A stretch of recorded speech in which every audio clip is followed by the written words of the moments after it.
As usual, I want to show you the background that I've got up. So I give a couple of seconds of that before I start the countdown, and after the countdown's finished. I was kind of hoping I could have went over that article with you before you went live, but that's okay. Oh, the other article. Well, I'm not planning on this being long. The video is only 10 minutes. Okay. I can't imagine that we'll be very long with this. So this is a former SDA pastor who came to see firsthand the deception and lies of the SDA organization. So let's get into it. Now, actually, before I get into it, I want to say up front, I don't hate SDA people. I come from a family. We had lots of SDA friends. I don't personally have any at the moment that I'm aware of.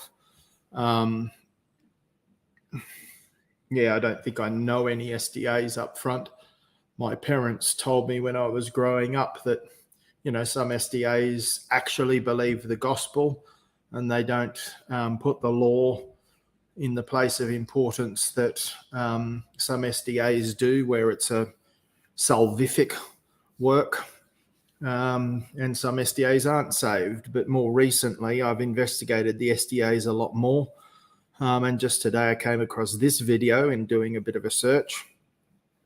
And I listened to this and I was shocked at how bad it is and how deceptive the organization is. Yep, I'm getting into it right now, Nicholas. I don't know if you want to join us. If you want to join, let me know and I'll email you a StreamYard link. So the organization that have released this is C Christian Answers TV. So C Answers TV.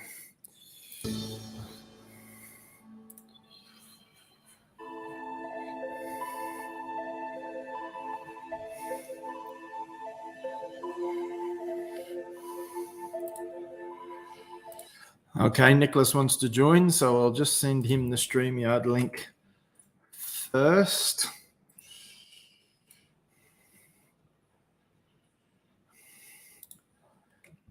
Yep. Now, this was enough. 10 minutes. I would hate to listen to more. This is just so bad. And I assume you've listened to it already, Nicholas, or started listening to it. This is horrific. So the only out for SDAs in this one is this guy's lying. But if this guy's telling the truth, then, I mean, I don't know how to prove whether he is or not, but it certainly seems like it. The only part I was had enough time to listen to by the time I found the full-length version of the video, which only took a minute. I was listening to some opening music, and then I saw that you had started your stream. But I'll probably, I mean, because I was, because of my my appreciation for Sabbath. I mean, I do want to test about that perspective or whatever, but it's rather secondary the way that I hold it, right? So, yeah, well, he's not saying anything about the Sabbath that I can tell. Yeah, it's about the investigative judgment, and they know it's not true. The hierarchy, and they're covering it up. Well, that would make sense because it's pretty absurd. But then this could be very helpful to see. Yeah, because having gone up the hill and related with them, and one of I only have 3. Aside from some of my family members who have converted and stuff, but I have 3 in-person brothers. I mean, one of them lives in Nebraska, but still, I've known him since I was a child, right? Sort of our conversion process, or lack thereof, when we were younger was kind of in tandem, if that makes sense. We were sort of have been on this road, not together, but knowing about each other, about our Christianity, and open about it all these decades, you know?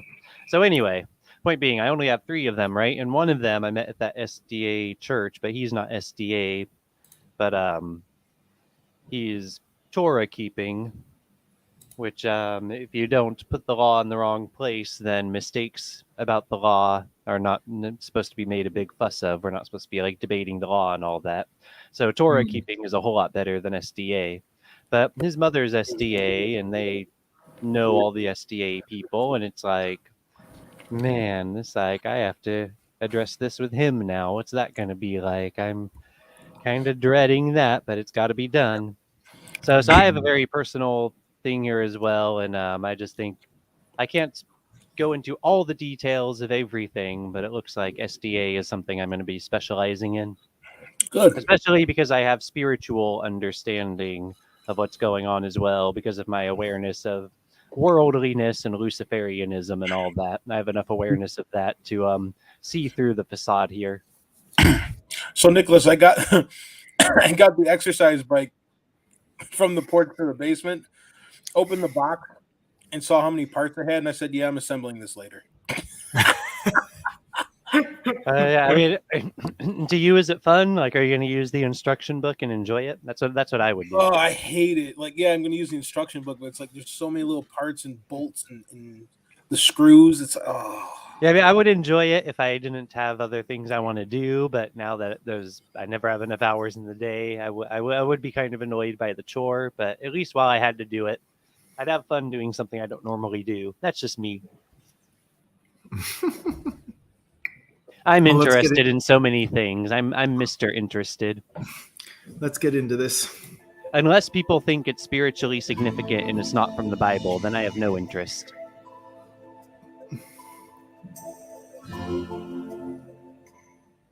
Dr. Raymond Cottrell, who had just retired, gave another Adventist forum. This was in San Diego. And he was on the committee that wrote the SDA Bible commentary. And because he was the denomination's best Hebrew scholar, their #1 Hebrew scholar, he was assigned to write on Daniel. Well, he got to Daniel 8:14, and he could not get Adventist interpretation out of Daniel 8:14. So he went to Elder Lowe, who was in charge of the committee, and then the two of them went to R.R. Figueroa, who was the General Conference president at the time. They said, look, we can't get Adventist theology out of Daniel 8, and that's the pillar of the Adventist church. Well, Figueroa said, you get the best minds of Adventism, and you form a super secret committee, and you work on this problem until it's solved. Notice super secret. Well, are we considering if Jamie's part of the committee? No. Just he's working on this problem. He's obsessed with it. See, whenever there's an organization that has a secret, it's a problem. Because that's my point. Like a secret society. Christians, we shouldn't be like that. No. Yeah, no. Amen, brothers. Amen. So they did. They got the best minds of Adventism, and the men are listed in my book, Cultic Doctrine. And they worked on it for 5 years and realized they could not biblically support it. So they didn't know what to do. If we... Again, 5 years, the best minds in Adventism, 5 years, it really takes you that long to go, no, we're wrong. Yeah, and before I had come across some of these matters myself, I probably would have ignored a testimony like this, not knowing whether or not it rang true, not being able to assess it. But now I'm willing to take it as food for thought because it rings true enough that we shouldn't just ignore these things. We should try to learn, you know? So now that I do know how to assess it, I'll go ahead and I'm assessing it. Yeah, I wouldn't have known what to do with this until I'd been through, like with you particularly. But yeah, we've been through this now, and it's like, yeah, this is something that is very, very concerning and sounds like the truth. But yeah, we will need to verify this. say it's not biblical, then that blows the church up. And if we say it is, we're lying. So they finally disbanded and left no minutes. So the choice was, like the Pharisees coming to Jesus and saying, where do you get your authority? And Jesus saying to them, well, where did John the Baptist get his authority? And if they say, if they said to Jesus, they reasoned in their minds, if we say that it's from God, he'll say, why didn't you believe him? And if we say it's not from God, the people will be upset. Exactly the same. Choosing between God and man, and choosing man, just like the Pharisees. Another link to the Pharisees. As if they'd never met. And they were instructed to tell the pastors to continue to teach them. Right, so let me play that again. They didn't take any notes, so that there was no record that they'd ever met. Right? If they were notes, they got rid of them, right? Biblically supported. So they didn't know what to do. If we say it's not biblical, then that blows the church up. And if we say it is, we're lying. So they finally disbanded and left no minutes, as if they'd never met. And they were instructed to tell the pastor. So the deception keeps getting worse. First of all, secret, 5 years. And have you guys heard of minutes before? That's Yeah.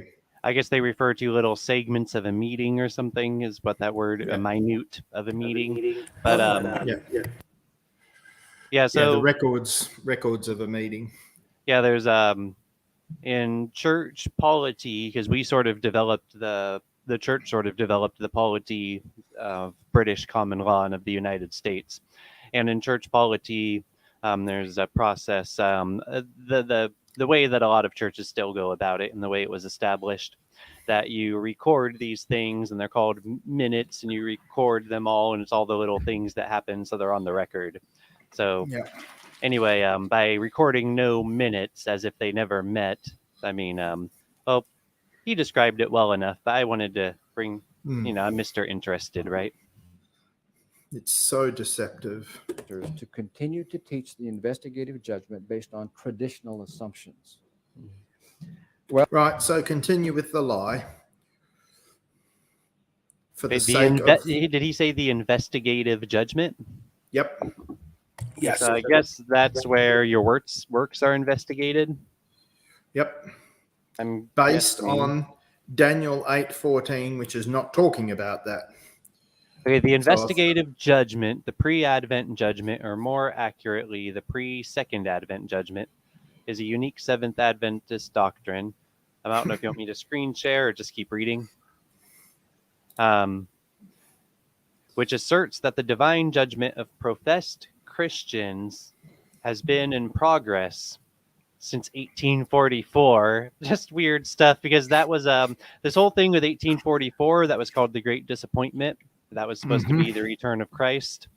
And so she came up with a way that, the 1844 date is real, but it's something else that's part of the return of Christ. And that was because she came up with an excuse to save the Great Disappointment. That's where apparently that's where her popularity came from, and how she became the main prophetess of the church, because she saved this whole big thing they were all invested in,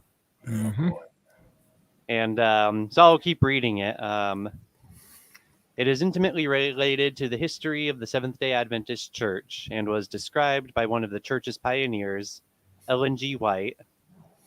That's an understatement, because as one of the pillars of Adventist belief. Because she didn't just describe it as one of the pillars, it's her own doctrine that she invented. Anyway, it is a major component of the broader Adventist understanding of the quote-unquote heavenly sanctuary. I like that they put it in scare quotes. Was that like out of respect for real Christians or something? I'm not sure. But anyway, and the Wikipedia, they monitor it and stuff, but it's also made by regular people to some extent. So it's like a regular person put it in scare quotes for us. Thank you. And the two are sometimes spoken of interchangeably. So this is the whole atonement by Satan at the end doctrine.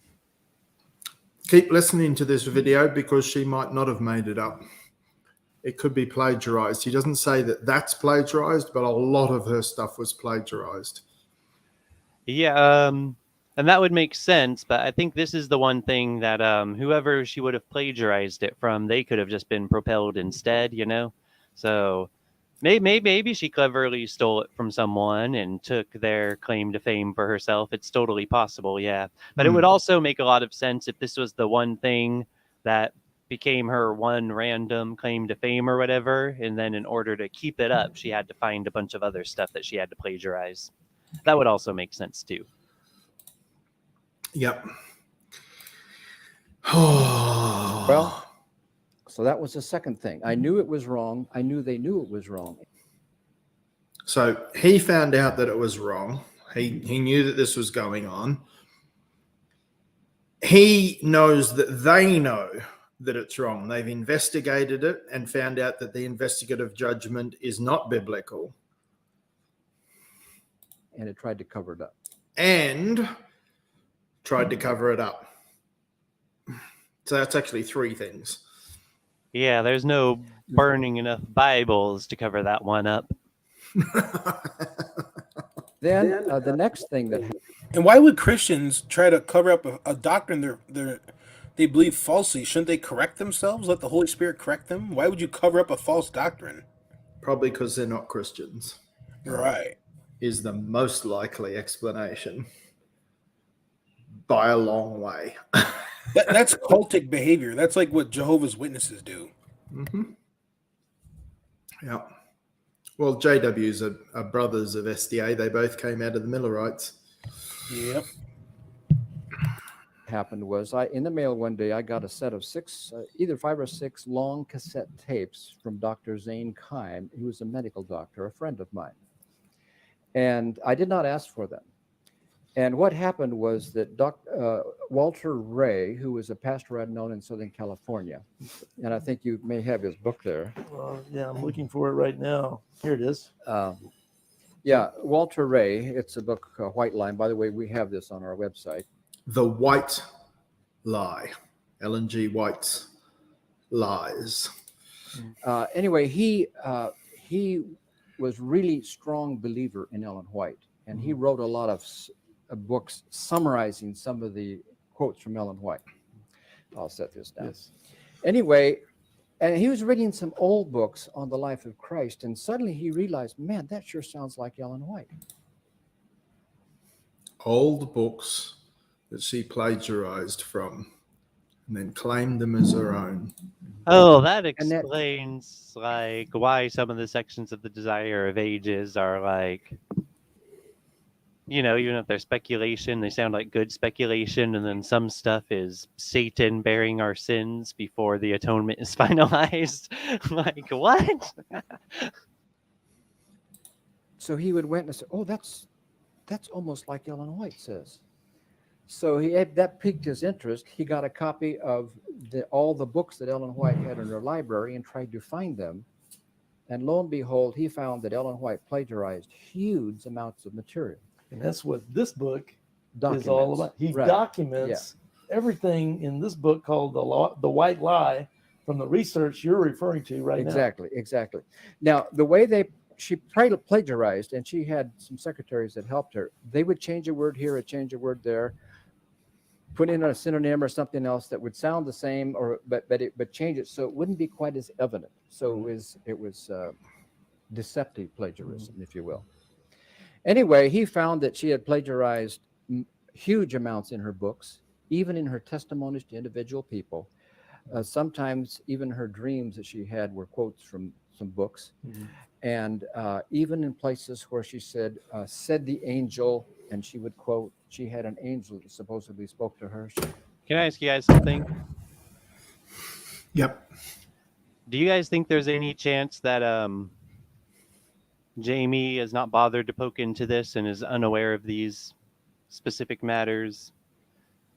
Yeah. I'm like 90, maybe 98, 99% sure that Jamie is fully aware of all this. Yeah, I don't know. Well, that goes back to the question: is Jamie someone who's knowledgeable of this and he's just an infiltrator and he's being deceptive on purpose, or maybe he doesn't know this. Well, he's so engaged with LNG White's doctrines and so engaged with the debate that, you know, the way he watches us every time we come against her, it's hard to imagine that he's never poked his way into this. So like I say, 98 or 99% sure is the number I would give it. I could be wrong, but that's... See, I do see the possibility that he's aware of it, but he's so deceived, like he's so entrenched, and he's not aware of how trapped his mind is, how he's held captive, that even though he's aware of it, he's able to brush it off as though it's not important. If I can say it, I don't know if that's the right way to say it. Does that make some sort of sense? Yeah. I think that I see that as a possibility. Yeah, that's and I didn't like yeah, that fits exactly what I intended. So you helped to clarify it, because I wasn't trying to state it as the absolute or whatever, you know. Or he's aware of this and he just rejects the information and says, no, it can't be true, it's false. Yeah, so it's not necessarily ignorance. That is a possibility, but I think it's a fairly small possibility. Like you were saying, that's minute. There's the possibility that he's being deliberately deceptive, but I don't get that sense from Jamie. I think he's deceiving himself first, and then from that delusional place, he's, you know, honestly delusion, or his delusion is being honestly expressed to us, if that can be a way to say it. Yeah, so, he has a lot agree. of ties. There's a lot invested, and so even subconsciously, he might not be aware of, you know, what he has to give up. But there's stuff he has to give up, and so rather than even think about that, no, just brush that off to the side. So that I guess that's why he came to the debate community out here, was like hoping that he could do well with SDA doctrine out here and somehow feel better about these facts. And that's why he won't stop emailing me. He can't let it go. He's convicted about it. But he's trying to brush it off. In his false doctrine, he wants someone to affirm him and say, it's okay, Jamie. Yeah. Yeah, and he's got someone. Siege. Well, I don't think he's the only one. I think there are others, but yeah. But Siege is like, with great power comes great responsibility. He's like, from a Christian perspective, his voice seems to have a lot more validity than a lot of other voices in this local area. Yeah, you're not helping him, CJ. You're making this worse. Claimed to have 2,000 visions and so on. Mm-hmm. And that's what I wanted to talk about. She had an angel that visited her. Oh, of course she did. Of course she did. What a surprise. Right. I'd never heard about that before. Oh, let's see. Muhammad, Joseph Smith. There you go. I think I may have heard about it at some point, but I was like such a baby in Christ. I didn't know what to think of it. I was still like, I don't know things. I'm testing and figuring things out back then, you know? So I may have heard about it and not put up a red flag over it. Yeah, because if I had heard of that, I would have immediately gone, well, that's not from God. Thank you. You know, this is settled for me. You know, she had a demon talking to her. Either that or claimed by claiming that it was an angel, even if she didn't actually have an angel, that's not claiming that God's speaking to you. If you claim an angel's speaking to you when angels don't speak to people that way. So it's still demonic. And that what do they call that judgment? I closed it. Investigative. Yeah, the investigative judgment doctrine is. There's no doubt that was given by a demon into someone's mind in some way, whether she plagiarized it from someone else or whether the demon specifically was interacting with her and with her mind. It's the ultimate example of a doctrine of demons. It's a caricature or like a parody of itself. I can't believe 50, over 40 years of Christianity, and I, it's not like I've had only, a passing acquaintance with SDAism, but I mean, my family knows SDAs and SDAism, and I can't believe how ignorant I am of it. But part of that is because they cover up. Well, now you can share this knowledge with your family, Graham. Yeah. Well, my family's not SDA at all. Yeah, but they know some SDAs where this information might be helpful. I don't know if they still do. But yeah, oh, wow. There's an SDA here in this town. It's one of the bigger churches in town.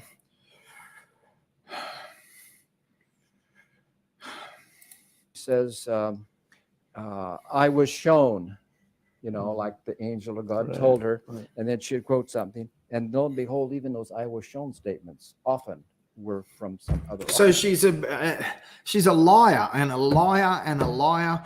This is Kenneth Hagin copied from E.W. Kenyon and claimed that it was a direct revelation from God. But most of what Kenneth Hagin wrote in his books, he copied directly from E.W. Kenyon. And then he was the one who taught Kenneth Copeland, who taught all of the other Word of Faith people pretty much. All come from that same source. Wow. These people are such disgusting liars. This is vile. This is so demonic. Yep. This is stomach turning. So basically, the angels that Ellen White was talking to were really these other authors that had written books that were in her library. Yeah, you might say that. Now, she's written a lot of good things too. And she quotes from some good authors at times. Okay. So those are three things. I knew. But lies are always more successful if there's truth in there. I couldn't trust Ellen White anymore. I knew the Adventist Church, their investigative judgment was wrong, and I knew they knew it was wrong. So about this time, Adventism, all this stuff started to leak out in the Adventist Church, and there was a tremendous underground. People were discussing it, and I was pastor of the Watsonville Church, and people were asking me about my research and so on. And Dr. Raymond Cottrell's tape, were out, okay, and I had some very professional PhD type and MD elders on my church board. So I felt free to give it to them and say, look, let's consider this. Because I had always thought that truth was the hallmark of Adventism. And I've always sought for truth. I mean, I always want to be a truth seeker. Well, the quote hit the fan about that time. I got a call from the conference president who wanted to talk to me.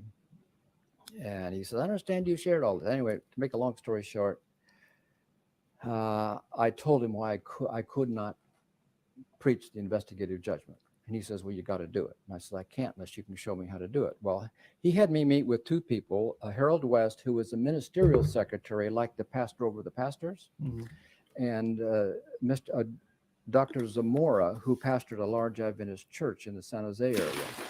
He had been at the Glacier View trial, and he had read that 1,000-page manuscript too. So we met for 4 hours. It was recorded. They never gave me a copy, and I know it'll never be released because both of them admitted in private that Daniel 8 probably referred to Antiochus Epiphanes. We should not use Ellen White for doctrine. And there was no problem with, 2 weeks later, about a camp meeting, they were up in front quoting Ellen White, promoting the same Adventist. And I began to lose faith in the personnel of Adventism. One day, Harold West knew I was struggling. He took me aside, and it was a camp meeting. He took me for a walk. He said, Dale, let's go for a walk. I want to talk to you. So we wanted to go for a walk where nobody could hear us. And he said, Dale, we both know the doctrine's wrong. It's not our fault. We can't do anything about it. Really? Come on. Yes, you can. Expose it. It's not our fault. We can't do anything about it. Yes, there is something you can do about it. And because you're not doing anything about it, it is your fault. Graham, imagine if Martin Luther had that same attitude. Yeah, I mean, it's just so stupid, the idea of like we have to give up everything for Christ, but there's nothing we can do about this doctrine. Like, that's, I mean, at that point, to just say, look, a choice between Christ and something else, and I choose idolatry just straight up. I mean, Yep. that's what that sent. I don't know how someone could speak like that and think they're a Christian. Are you listening, Jamie? Because you do this as well. You're not prepared to give up everything for Christ. Look at the church as your employer and do what you can with a clear conscience. And Did you hear that? Look at your It's not church our as your fault. employer. Do what you can with a clear conscience. Not our fault. There's nothing we can do about it. Look at the church as your employer and do what you can as with a clear conscience. Well, the only thing he Right. could do with a clear conscience is to leave. So he's saying that people should like be willing to do jobs for like sinful employment, just trying to do what they can with the like. That's the thing is like there's a reason I took this path and not a different path. Like if I thought it was just easy to find employment that was doing something productive for the world and stuff that I could feel good about, then I never would have gone this other route. But for me, there was nowhere I could go to the world where I would have thought I was doing the right thing. I didn't know where to find it. So the irony that like same thing with employment. That's why there's a lot of corruption in the world and stuff, is because people are willing to work for the corrupt. And if Look- in mass we would refuse to work for the corrupt, then that could help Look- things be a lot look- better. There is a sense look- in which, just real quick, Nicholas- I'll wrap up. Okay.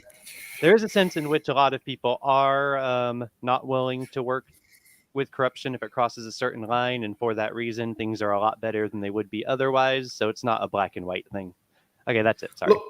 Look, Nicholas, I know you found out that the mob owns the business, and the business does do a little bit of killing of people on the side, but can you just stick with it and do what you can with a clear conscience, and don't speak up against the, just knuckle down and submit.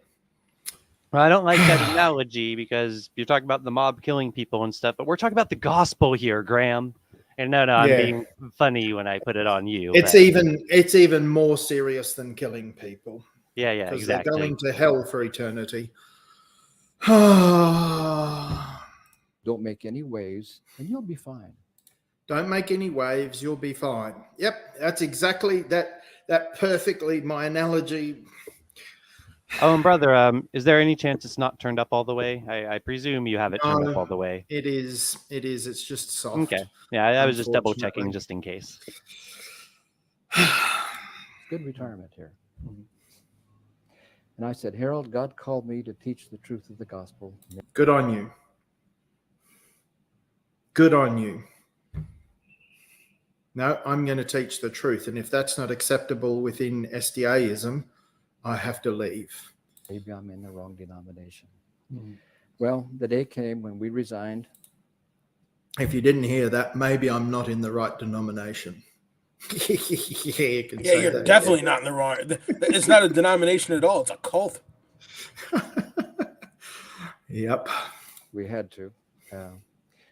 At the time, we had just built a new house, and that was in the 80s. Our first loan was 12%. Our second was 18%. My wife was employed at the church. She was a evangelistic Bible worker like my grandmother. We thought we'd probably lose our house.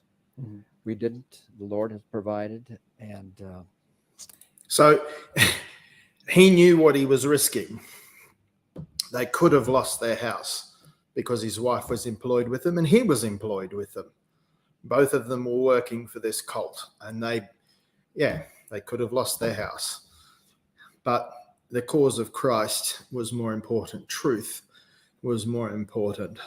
Yeah, I think when it talks about leaving house, it's generally referring to the people of a household. But, sometimes it's literally house. Yeah. When I left, I had determined we would never speak against Adventism. I didn't want to be one of these, people. Sour grapes, Right. people.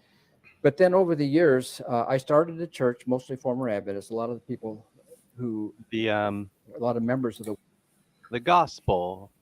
Obviously, he was going to have to, if you make a decision that's that bad, then you have to repent of it. Obviously, he was going to have to because of the gospel. Yep. the Watsonville church came with me when I left.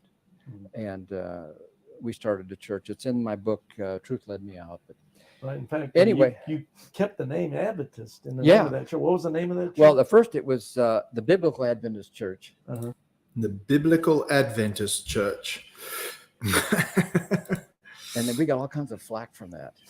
By the way, Who was Funny giving how you you would think like when you discover that, it would kind of like break your rose-colored glasses and your naivete. But it's interesting how people will still hold on to like some naivete sometimes, you know? Well, the Adventist refers to the second advent. They're looking forward to the return of Christ. So Yeah. I So have no problem with hanging on to that. but yeah, but the idea of calling your church an Adventist church is basically a prediction of coming soon, you know? So it's still in that whole field of stuff, you know? So I think he'll explain it. It sounds like he's going to later start a church that's not Adventist-y. Yeah, but it wasn't his choice. Have a listen. well, the church was Adventist Church. Seventh-day Adventists were giving you a hard time about using that name Yeah, absolutely. because they didn't consider you part of them No. anymore.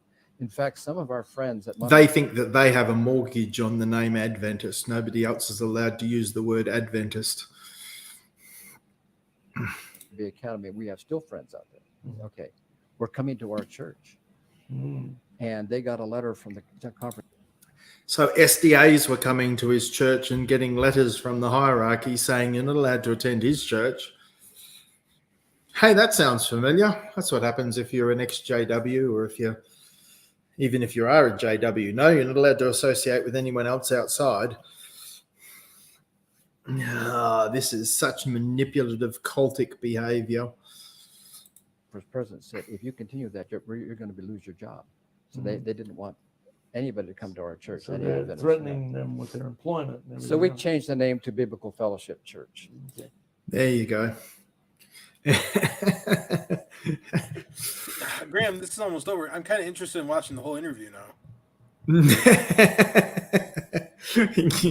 Yeah. Now, 2 years after I left, by the way, this is a good insight. I decided I'd put the writings of Ellen White. I picked out all of her books, and she's written a stack of books about that. I put them in the garage. And I said, I will not look at these for 6 months. Wow. If you like our YouTube channel, please. There you go. That's it.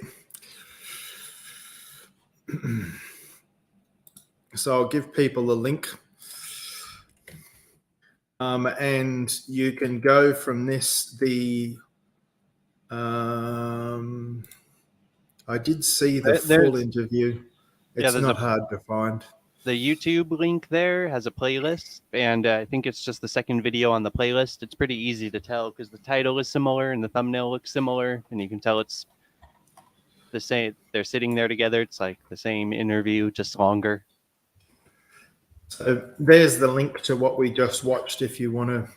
And I do encourage you, subscribe to that channel, notifications, like the video.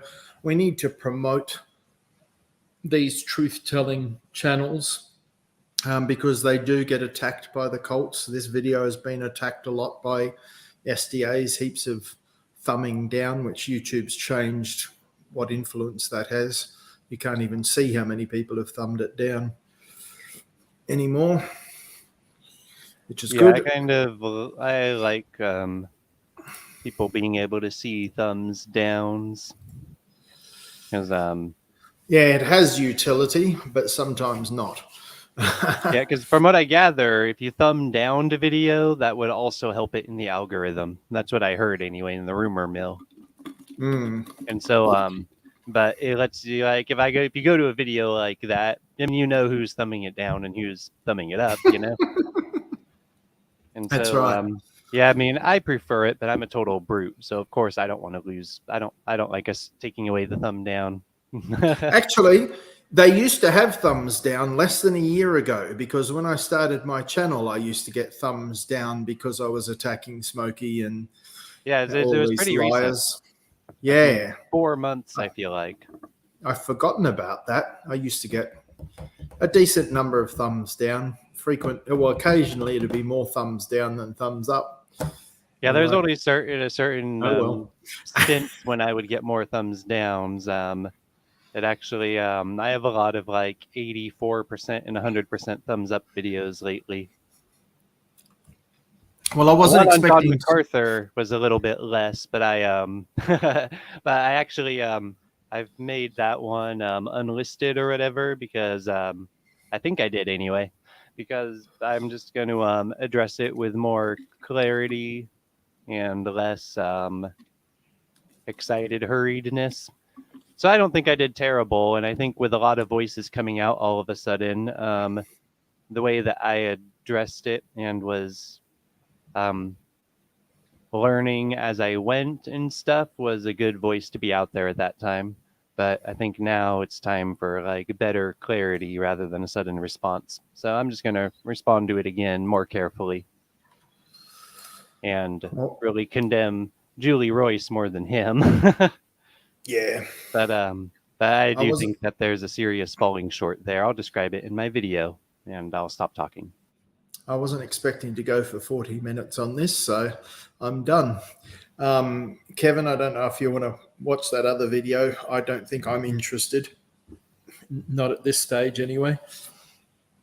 Well, I want to watch it, but I want to like address it later in a live stream and stuff. I feel like rather than watching it together and reviewing it, which would take a long time, this one I just want to watch because I already have in my queue of my upcoming content. I'm already going to be addressing this topic. Nicholas, So, would you mind sharing the link with me? Yeah. In fact, I thought I already. Oh no, I sent it to Graham by email, is what it was. Yes, so I can. If you could email it to me, that'd be great. Yeah, I'm just getting it now. Here it is. Awesome. Yep, there it is. I share it on social media too. Like, this is the kind of stuff people need to see because it's like, oh, it's just a harmful, Christian denomination. It's a non-harmful denomination. Okay, well, I'm putting it in the side chat right now. I can email it to you if you want, but I also want it in the side chat. So if that's sufficient, then I won't email it to you. Yeah, you can put it in the side chat. Yeah, that way anyone who happens to watch this, it's available to them. Yep. And I can put it in private chat if that's easier reach. That's like right here. Boom, there. It's in private chat too. Why not?